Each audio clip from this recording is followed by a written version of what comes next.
3 trig identities. The sine and the cosine, you'll notice they both have a plus or minus at the front. They are not both positive and negative. You'll have to choose whether it's positive or negative based on where the angle is. For example, if your angle's in the 3rd quadrant, what would your sine be? Negative. If your angle's in the 2nd quadrant, what would your cosine be? If it's in the 4th quadrant, what would your cosine be? Positive. Okay? So that's what the plus or minus is there for.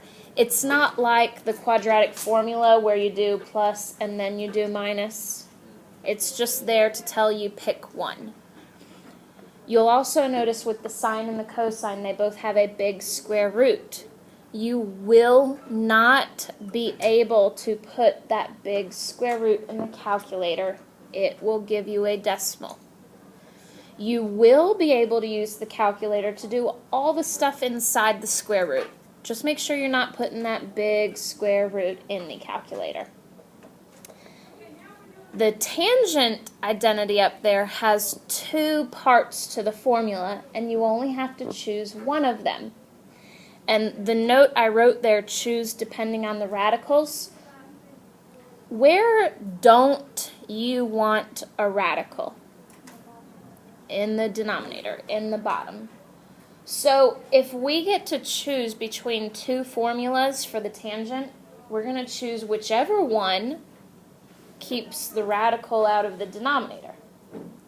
And sometimes it'll be unavoidable. Sometimes we'll have a radical on the top and a radical on the bottom, and then we'll just deal with it. But most of the time with the tangent here, you get to choose one that works best for you. So this is where that half angle identity is going to come in. If we want to find the sine of 105 degrees, but we don't know exactly where it is on the unit circle, we're going to treat 105 degrees as 210 divided by 2. And the advantage there is we can work with 210. So U is 210. So U is going to be 210. I feel ya. So I'm going to follow my sine U divided by 2 formula, and I'm just going to rewrite it here.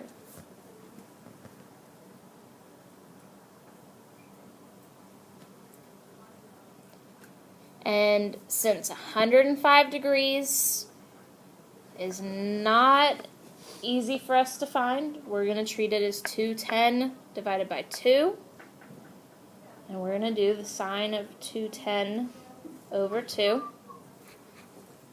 And 210 is going to be our U. I'm going to leave off that plus or minus there. Remember, that's just to tell us if it's positive or negative.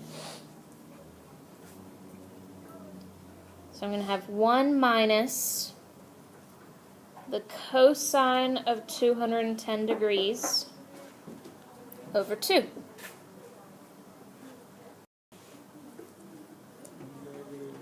What's the cosine of 210? 3 over 2. Negative root 3 over 2. The whole thing over 2. Change, it'll be 1 plus Or, the positive. Okay. yes, you can do that. Okay, your minus a negative is like plus a positive. Or at this point, you can take everything that's inside the radical and put it in the calculator as long as you don't put in the big square root. Okay, so square root 3 plus 2 over 4, and it's all in a big square root. Now, can we take the square root of the square root of 3 plus 2? Yes, probably. No. Think of it this way. If you can't do it in your head, you probably can't do it. Can you take the square root of 4?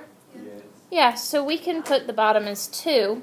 I'll try that And now my radical's just in the numerator there.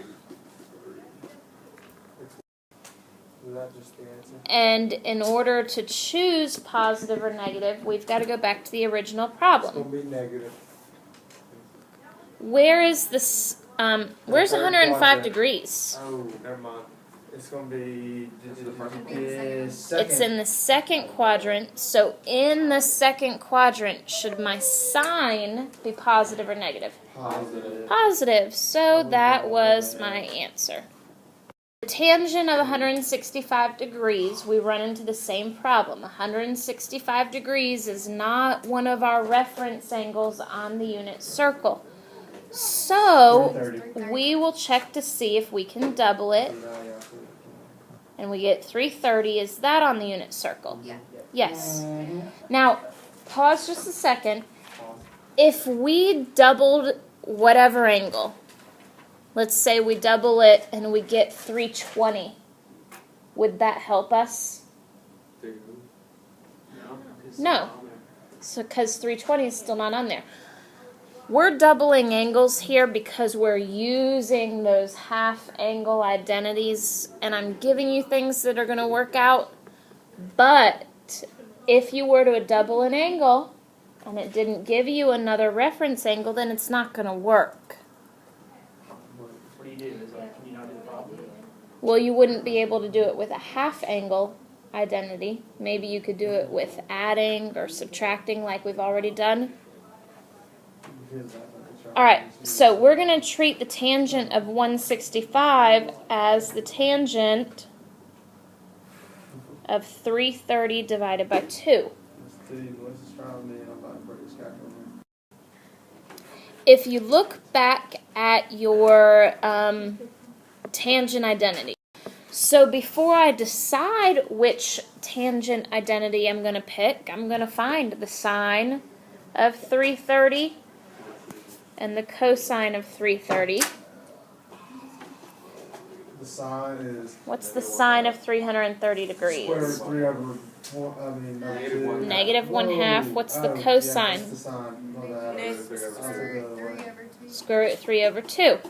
Now, my trig identities, I have to choose between having the cosine on the bottom or the sine on the bottom. You want this one on the bottom? I want the sine on the bottom so that my radical is not on the bottom. So we'll use the first one. We'll use the 1 minus cosine u over sine u.